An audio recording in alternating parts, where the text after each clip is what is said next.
उनके लिए पता नहीं इंपॉर्टेंट है कि नहीं, लेकिन हमारे लिए जैसे कि आम आदमी पार्टी के लिए सबसे इंपॉर्टेंट कमेटी है। दिल्ली में जैसे हमने देखा 25% हमारा जो बजटरी स्पेंड है वो एजुकेशन की तरफ हमने लाया है। यहाँ पे एजुकेशन कमेटी जो यहाँ के स्कूल्स हैं, स्कूल्स इनके जिम्मे आती है। ये टोटली इनके पास जो काउंसलर्स हैं और थोड़े बहुत एक्सपर्ट्स हैं वो लोग से ये बनती हैं, एक बार महीने में मिलती हैं। और जो सारे बीएमसी से रिलेटेड जो स्कूल्स है, जो जहाँ पे बीएमसी 8 पहुंचती है, जो टिपिकल आपके बीएमसी स्कूल्स है, बीएमसी शालाएं हैं, वो इस चीज के लिए जिम्मेदार है। लेकिन जैसे कि हम देख रहे हैं कि सबसे अगर एक लो पास आउट रेट अगर हम देखें, अगर हम ड्रॉप आउट रेशियो को देखें, तो ये बीएमसी बहुत ही खस्ता हाल है, specially when it comes to the schools. दूसरी चीज, स्कूल जो है बंद हो रहे हैं, और ये स्कूल्स के जो स्पेसेस हैं ये लोग बड़े बड़े मॉल्स, बड़े बड़े पता नहीं क्या किस किस चीजों के लिए यूटिलाइज करते हैं। लेकिन आप सोच सकते हो क्या बीएमसी अगर ये कह रही है कि डिमांड नहीं है, बीएमसी की डिमांड क्यों नहीं है? तो ये एक एजुकेशन कमेटी है, ये इस पे भी काफी ज्यादा खर्च हो जाता है। ऑन एन एवरेज 40,000 के आसपास पर student per year is what they spend. उसमें सारी चीजें भी देते हैं, ये बैग, शूज, कंपास बॉक्स, सब कुछ मिलता है इनको। लेकिन इतना सब कुछ करने के बाद भी फिर भी ये स्कूल जो है बहुत ही खस्ता हाल में है। नेक्स्ट इंपॉर्टेंट, बेस्ट कमेटी क्या करती है? दो चीजें, एक तो best is grain Mumbai electric supply and transport limited, that is the full form of best. और बेस्ट जो लोकल मास ट्रांसपोर्ट है उनकी जिम्मेदारी है कि वो बसें वगैरह ठीक तरीके से चलाएं। और साउथ बॉम्बे में, यानी आइलैंड सिटी में, माहिम से लेके कोलाबा के बीच, साइन से लेके कोलाबा के बीच, वहां पे वो इलेक्ट्रिक सप्लाई भी करती है टाटा पावर से ये खरीद कर। बेस्ट इसके लिए इंपॉर्टेंट है क्योंकि बेस्ट का हम देख रहे हैं कि एक टोटल नंबर ऑफ बसेस कम है अगर हम पॉपुलेशन की बात करें तो, रेशियो की बात करें तो। दूसरी चीज, जो हम स्टेशन के पास वो छोटी एयर कंडीशन बसेस देखते हैं, वो फीडर बसेस, ये सारे प्राइवेटाइज हो गए। तो अगर बीएसटी को अगर प्राइवेटाइज ही करना है, और प्राइवेट रूट्स तो केवल वही रूट्स पे चलेंगे जहां पे मुनाफा हो रहा है। अगर कुछ रूट्स पे ज्यादा लोग नहीं रहते हैं, इसका मतलब यह है कि हम बेस्ट का बस बंद कर ले। तो बेस्ट बहुत ही इंपॉर्टेंट है गरीबों के हिसाब से। बेस्ट का एक जनरल मैनेजर होता है और एक बेस्ट कमेटी होती है जो काउंसिलर्स द्वारा बनाई जाती है। तो बेस्ट इज दिस।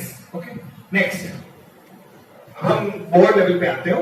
सबसे पहले आप लोगों को पता है कि आप कौन से वार्ड से हो, मतलब कौन से एडमिनिस्ट्रेटिव वार्ड से हो, ठीक है? तो लेट्स स्टार्ट विद कौन हाथ ऊपर करना चाहेगा? हाँ बताइए सर। नहीं, 133 आपका कॉर्पोरेटर वार्ड हो गया, आपका एडमिन वार्ड का नंबर क्या है? Admin ward A B C D E F।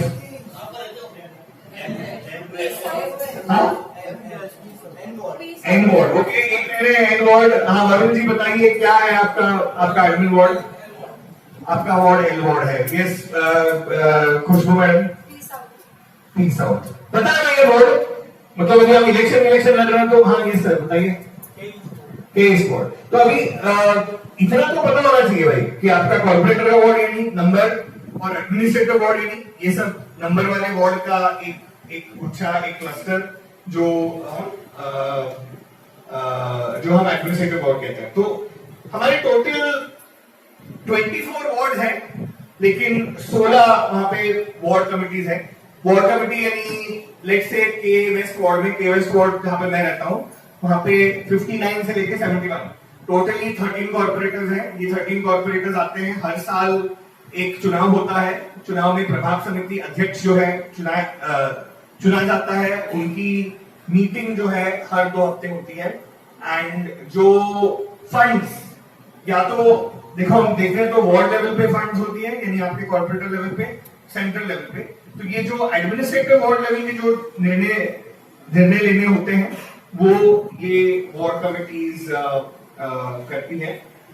और ये सारे जो फंड्स के ऊपर लेके डिस्कशन, जो भी एक वार्ड से ज्यादा वार्ड्स में अगर कोई प्रोजेक्ट लिया जा रहा है तो ये सारे डिस्कशंस ये वार्ड कमिटीज में होते हैं। जैसे कि आप देख सकते हैं वो मैप में ए वार्ड है नीचे एंड ऊपर है R north, R central, R south. That is how the naming is basically done. Yes, next city and suburbs. तो जो बड़े प्रपोजल, जैसे मैंने कहा, जो बड़े प्रपोजल्स पूरे के पूरे एक वार्ड में करना पड़ेगा, यानी लेट्स से आपको पूरे वेस्टर्न सबर्ब्स में एक बड़ा आपको एक प्रोजेक्ट करना है। लेट्स से पानी का पाइप आपको हर जगह बदलना है, तो पानी का पाइप केवल एक जगह नहीं बदल सकते। तो जो आपके बड़े प्रोजेक्ट्स हैं वो सेंट्रल एजेंसी करती है, और ये बड़े जो प्रोजेक्ट्स हैं ये डायरेक्टली वर्क्स कमिटी है, एक सिटी एक सबर्ब्स, और फायर ब्रिगेड का पूरा देखना सिटी लेवल की तरफ पे, जो सिटी लेवल का के जो बड़े बड़े काम हो रहे हैं। जैसे फॉर एग्जांपल अभी बहुत सारी जगह पे पंपिंग स्टेशन बन रही है, तो पंपिंग स्टेशन देखने की जिम्मेदारी है वर्क्स कमिटी। वो अभी बहुत सारी जगह पे हम देख रहे हैं कि टैंक्स बना रहे हैं, कि जब पानी जो है भर जाता है तो वो टैंक्स, तो ये सारे चीजें सेंट्रल एजेंसी की तरफ से बनाई जा रही है। मुंबई में याद रखो भाइयों, हमारे पास मतलब अभी सिचुएशन ये हो गया है, और पब्लिक हेल्थ इसीलिए इंपॉर्टेंट है क्योंकि पहली बार कोविड में पहली बार लोगों ने ये पूछा कि इतने सारे लोग मरे क्यों, इतने लोग भाग क्यों रहते, इतने लोगों को ऑक्सीजन क्यों नहीं मिला, इतना एक बेड भी मिल पाना इतना डिफिकल्ट क्यों था। तो पहली बार लोग सोच रहे हैं पब्लिक हेल्थ के बारे में। तो मुंबई में 4 प्रकार के हमारे पास पब्लिक हेल्थ की इंस्टीट्यूशंस हैं। सबसे पहले है हमारे प्राइमरी हेल्थ केयर सेंटर या डिस्पेंसरी, जो कहीं दिखाई नहीं देते। टेक्निकली हर पीएमसी वार्ड में एक डिस्पेंसरी होना चाहिए। आपको दिखाई दिया? हमको भी नहीं दिखाई दिया। कुछ जगह पे होगा, लेकिन मेजॉरिटी जगह पे अगर हो तो लोगों को पता नहीं है, और अगर लोगों को पता है तो वो चलता नहीं, क्योंकि अगर चलता तो हमारे कूपर, हमारे केईएम में उतनी भीड़ नहीं नजर आती। आज प्रॉब्लम क्या है? क्योंकि जैसे हमने दिल्ली में मोहल्ला क्लिनिक क्यों बनाए? दिल्ली में मोहल्ला क्लिनिक बनाने का मकसद ये है कि अगर आम आदमी को कोई भी बेसिक बीमारी हो जाए, सर दुख रहा है या पेट दुख रहा है या कुछ हो रहा है, तो पहले एटलीस्ट वो डॉक्टर के पास जाके दिखाए तो सही, और ये फ्री में। तो यहाँ पे एक तो ये इस पे हमको एक ट्रेजर हंट करना चाहिए। ये कहाँ है भाई पीएचसी? इतने बीएमसी में 30 साल से बीजेपी शिवसेना शासन में है, तो कहाँ है ये पीएच? इस पे ट्रेजर हंट करना चाहिए। तो पहले तो प्राइमरी हेल्थ केयर सेंटर जो आपकी डिस्पेंसरी हो। दूसरा मेटर्निटी फैसिलिटीज, जहाँ पे प्रेग्नेंट औरतें जाती है डिलीवरी के लिए। ओके, वो हो गया सेकेंड। थर्ड हो गए हमारे मेन हॉस्पिटल्स। अभी ये मेन हॉस्पिटल अच्छे हैं, थोड़े ठीक ठाक है। अगर आप ऊपर में जाएं, वहां भी जो यंग लोग वहां पे चलाते हैं, I would say it is bad. लेकिन एक ही कूपर के ऊपर आप पूरा वेस्टर्न सबर्ब्स का लोड ही डाल देंगे तो वो कैसे चलेगा? एक ही कूपर पे दिन में 5-7 हजार पेशेंट आने लगेंगे तो कैसा चलेगा? तो क्योंकि ये जो लोअर वाले प्राइमरी हेल्थ केयर सेंटर्स चलते नहीं है, ये डिस्पेंसरीज, म्यूनिसिपल डिस्पेंसरीज चलते नहीं है, ये हमको हॉस्पिटल्स पे लोड जो है नजर आता है। दूसरी चीज, हमारे पास 2 टाइप्स के हॉस्पिटल है।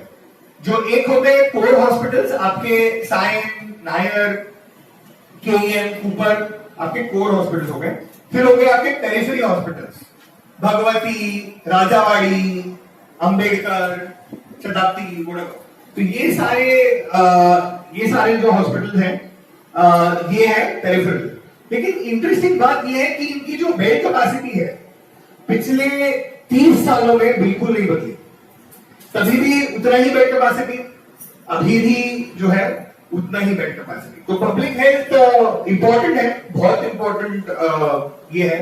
यहाँ के हमारे पब्लिक हेल्थ के कमेटी के नालायक चेयरमैन हैं श्री अमेय गोले, जिन्होंने, जो मेरी शिवसेना के नजदीकी है और पता नहीं क्या क्या करते रहते हैं, लेकिन as simple as medical procurement का ये लोगों ने ठीक तरीके से मेडिसिन प्रोक्योरमेंट नहीं किया, जिसके चलते मेडिसिन कुछ 3-4 महीने तक कहीं भी मेडिसिन अवेलेबल नहीं थी इन मुंबई। आप सोच सकते हो उसका क्या इम्पैक्ट पड़ा होगा।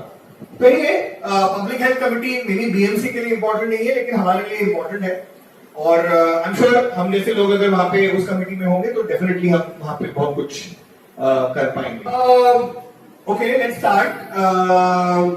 के वेस्ट वार्ड से कितने लोग हैं? के वेस्ट वार्ड से 2, 1, 3, 1, 2, 3, 4, के वेस्ट वार्ड में 5, 6। ओके, एच वेस्ट वार्ड से, ओके, आर साउथ से,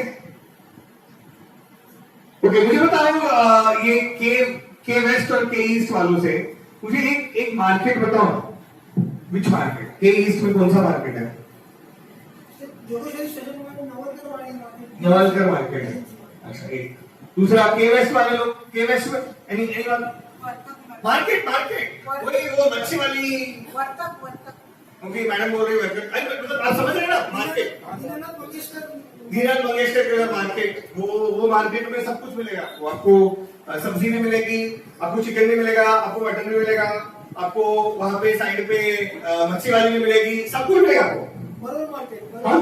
तो ये बीएमसी के जो मार्केट्स हैं हमारे मुंबई में डेजिग्नेटेड मार्केट्स होते हैं, लेकिन सैडली आज हमारे मार्केट्स बहुत ही गलत है, बहुत ही अनहाइजीनिक है। पता नहीं हम लोग वहां पे जाके खरीदारी कैसे करते हैं। अगर आप अंधेरी मार्केट चले जाओ, वो तो मैं तो आजकल माँ के साथ अंदर जा ही नहीं पाता। अंधेरी मार्केट की हालत तो